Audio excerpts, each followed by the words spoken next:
भगवान बुद्ध से एक दफ़ा एक आदमी ने पूछा, जीवन का मूल्य क्या है। यह प्रश्न सुनकर भगवान ने उस आदमी को एक पत्थर दिया और कहा, जाओ और इसका मूल्य पता करके आओ पहले, लेकिन ध्यान रखना पत्थर को बेचना नहीं है। वो आदमी पत्थर को बाजार में एक संतरे वाले के पास ले गया और कहा, इस पत्थर का मूल्य क्या होगा। तभी संतरे वाला बोला, मैं इसका 12 संतरा दूंगा। फिर वो संतरे वाले के पास से एक अनाज वाले के पास गया और पूछा, भैया तुम मुझे इस पत्थर के बदले में क्या दे सकते हो।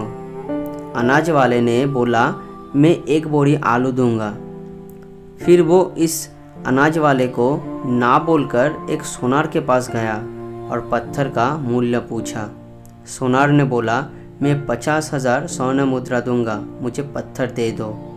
लेकिन उस आदमी ने बोला, मुझे ये पत्थर नहीं बेचना है।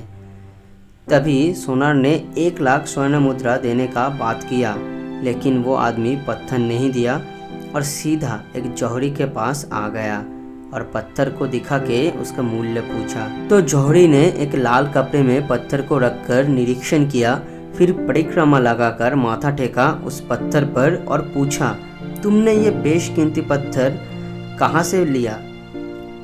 ये पत्थर की कीमत इस संसार में कोई नहीं दे सकता। ये सुनकर वो आदमी हैरान परेशान होकर भगवान बुद्ध के पास दौड़ा चला आया और अपनी आवृत्ति बताई। फिर पूछा कि भगवान अब बताइए जीवन का मूल्य क्या है।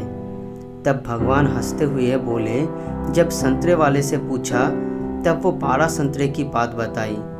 अनाज वाला 1 बोरी आलू और सोनार खरीदने के लिए पागल हो गया और जौहरी ने इसकी कीमत दुनिया से भी ज़्यादा बताई। ऐसे ही मानव जीवन की भी मूल्य होती है। तू बेशक हीरा है, लेकिन सामने वाला तेरी कीमत अपनी औकात के हिसाब से लगाता है। लेकिन एक दिन सही कीमत देने वाला ज़रूर मिलेगा, जिसे तेरी कदर होगा।